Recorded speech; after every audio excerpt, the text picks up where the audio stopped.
Everyone, চলে আসলাম আবার একটা নতুন ভিডিও নিয়ে। তো জন্মাষ্টমীর উপলক্ষে আমি বাড়ি চলে এসেছি, মানে বাপের বাড়িতে। আমার বাপের বাড়িতে তো জন্মাষ্টমী পুজো হয়, এর জন্য আমি চলে এসেছি জন্মাষ্টমী পুজোতে সকালবেলায়। তো এসে দেখি মার অনেকটাই গোছানো গাছানো কমপ্লিট, আমি খুব লেট করে এসেছি। তো এই যে এগুলো সব রেডি করে রেখে দিয়েছে মা। তো সকালে এসেছি, তারপর কিছুক্ষণ রেস্ট নিয়ে খাওয়া দাওয়া করে বিকেলবেলায় আবার নেমে পড়েছি নিচের ঘরে সব আয়োজন হচ্ছিল। তো মা এদিকে তালগুলোকে গুলিয়ে নিচ্ছিল। তো মা এদিকে এবার তালের বড়া করার জন্য যা যা লাগে ময়দা, চিনি, কলা দিয়ে এগুলোকে মেখে রাখছিল, আর মাকে সব রেডি করে দিচ্ছিলাম হাতের কাছে। আর মা এই যে তালের মালপোয়া বানাবে এবার, তো সেটাও মা এখন মেখে নিচ্ছে। আর এদিকে পাটিসাপটার জন্য সব রেডি করে রেখে দিয়েছি, তারপরে মা এটা মাখ।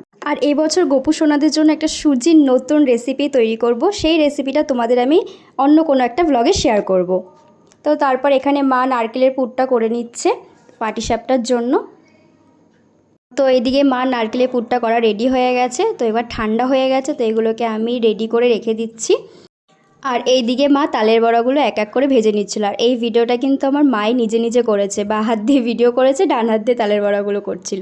আর এই দেখো এই যে তালের বড়াগুলো হচ্ছে। আমার কিন্তু তালের বড়া ভীষণ ফেভারিট, আর কার কার ফেভারিট কমেন্ট বক্সে কিন্তু অবশ্যই জানিও।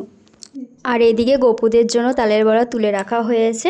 আর এদিকে দেখো আমি দু হাতে দুটো প্লাস্টিক বেঁধে নিয়েছি, যে কারণে মোচা ছাড়াবো বলে। আর হাতে না কালো কালো হয়ে যায়, এর জন্য আমি দু হাতে প্লাস্টিক বেঁধে নিয়েছিলাম। আর এইদিকে মা তালপোয়াগুলোকে ভেজে নিচ্ছিল। আর দেখো এইদিকে আমার বড় মাসি কচু শাকগুলোকে কেটে নিচ্ছে। আর এই যে আমি চা করে নিয়ে এসেছি, এবার তিনজনে মিলে একটু চা খাবো। আর এদিকে কিন্তু গপুদের জন্য আমার মালপোয়া তুলে রেখেছে মা।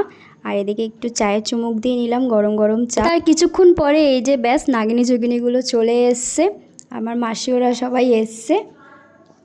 আর এদিকে মার কিন্তু পাটিসাপটা, মালপোয়া, তালের বড়া সব কমপ্লিট। মানে সব কমপ্লিট হয়নি, কিছুটা বাকি আছে, মা এদিকে করছে। আর আরেকজন দেখো এখানে কচুর শাক কাটছে। আর এদিকে আবার বলছে হাত চুলকাচ্ছে, দেখো বটি দিয়ে আবার হাত চুলকাচ্ছে, কচুর শাক কাটছিল। আর এদিকে আমাদের মোচা ছাড়ানো কমপ্লিট, সবাই মিলে মোচা ছাড়িয়ে দিয়েছে। আর এদিকে দেখো দুজনে মিলে পাগলামি করেই যাচ্ছে।